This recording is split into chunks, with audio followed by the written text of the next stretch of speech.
Hello friends, welcome to சுந்தரி அம்மா சமையல். இன்றைக்கி நம்ம பார்க்க போகிற ரெசிபி என்னென்னா கருவாட்டு குழம்பு. கருவாட்டு குழம்பு பிடிக்காத ஆளே யாருமே இருக்க மாட்டாங்க. அதுவும் ஓலை கருவாட்டு குழம்புனா எல்லாருக்குமே ரொம்ப பிடிக்கும். எனக்கு ரொம்ப பிடிக்குங்க. அது எப்படி செய்யலான்னு பார்க்கலாம் வாங்க.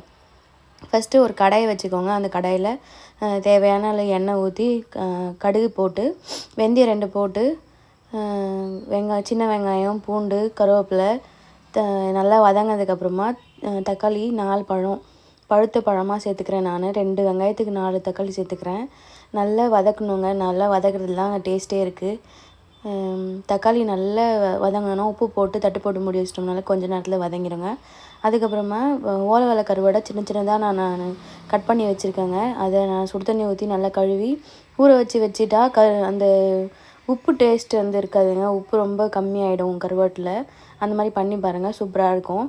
அதுக்கப்புறமா நல்லா தக்காளி ஸ்மாஷாக வதங்கிடுச்சுங்க.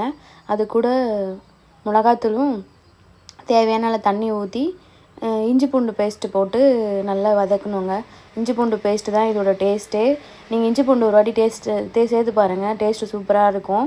இஞ்சி பூண்டு போட்டு நல்லா வதக்கினதுக்கப்புறமா தண்ணி தேவையான அளவு ஊற்றி நல்லா கொதிக்க விடணுங்க.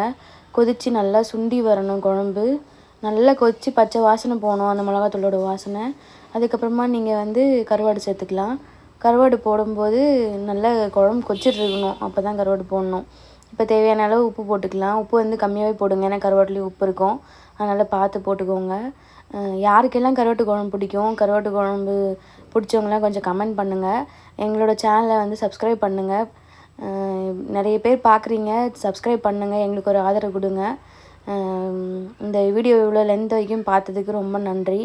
Thank you so much. நீங்கள் இதே மாதிரி எங்களுக்கு சப்போர்ட் கொடுத்துட்டே இருங்க. நிறைய வீடியோ இதுக்கப்புறம் வந்துகிட்டே இருக்கும். அடுத்ததாக எந்த மாதிரி சமைக்கணும், எந்த மாதிரி வீடியோ போடணும் அப்படின்னு சொன்னிங்கன்னா ரொம்ப நல்லாயிருக்கும். அதுக்கேற்ற மாதிரி நானும் அதுக்கு வீடியோலாம் போடுவேன் உங்களுக்கு. அவ்வளோதான், கருவாட்டு குழம்பு கொச்சிச்சிங்க. இது கருவாடு வெந்த உடனே இறக்கி வச்சுக்க வேண்டியதான். இது இட்லிக்கு, தோசைக்கு, சாப்பாட்டுக்கு எல்லாத்துக்குமே சூப்பராக இருக்குங்க. ஒரு வாட்டி ட்ரை பண்ணி பாருங்கள், எப்படி இருக்குதுன்னு சொல்லுங்கள்.